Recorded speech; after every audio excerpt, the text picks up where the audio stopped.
je crois qu'on ne pourra pas se passer dans l'avenir d'une sorte de labellisation des imams par une structure qui soit une structure appartenante au culte musulman. Mais aujourd'hui, ça n'est pas possible. Il faut donc trouver les moyens pour que ça le soit. Toutes les autres religions se sont organisées ou ont été poussés à s'organiser parce que l'État n'aurait pas eu sans ça. Donc le débat est lancé, de possibilité de dialogue. Est absolument nécessaire.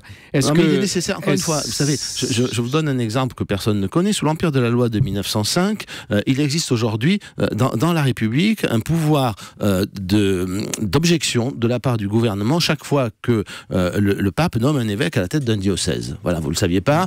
Eh bien maintenant, bien sûr, je le savais. Vous le savez, c'est très intéressant. Je ne pourrais pas le chanter tous les matins. Voilà, non, mais c'est très intéressant parce que le gouvernement ne l'utilise en général pas, sauf une fois depuis la Seconde Guerre mondiale, mais ça existe. C'est-à-dire qu'avec la loi de 1905... Vous voulez que ça existe aussi avec la loi de 1905, on peut se poser ces questions, de labellisation des mosquées et des imams. Et la question de leur formation deviendra dès lors un sujet posé un peu différemment. Finalement, vous n'êtes pas très loin. Est-ce que pour vous, la France sans les musulmans ne serait pas la France ?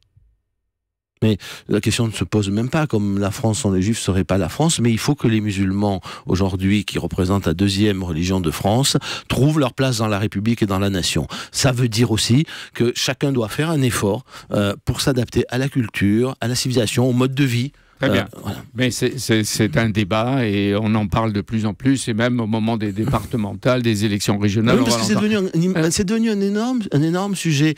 Si nous voulons pouvoir vivre ensemble, il faut que chacun trouve sa place. Et trouver sa place, ça demande de la part de chacun des efforts, dans le respect de tous, mais quand même des efforts. Nous vivons, je finis, dans une ère de civilisation judéo-chrétienne, même quand on ne croit pas. Je le sais, ça aussi. Voilà, même quand on ne croit pas, eh bien, il faut composer avec ce mode de vie, cet héritage de civilisation. Voilà. 4 députés socialistes.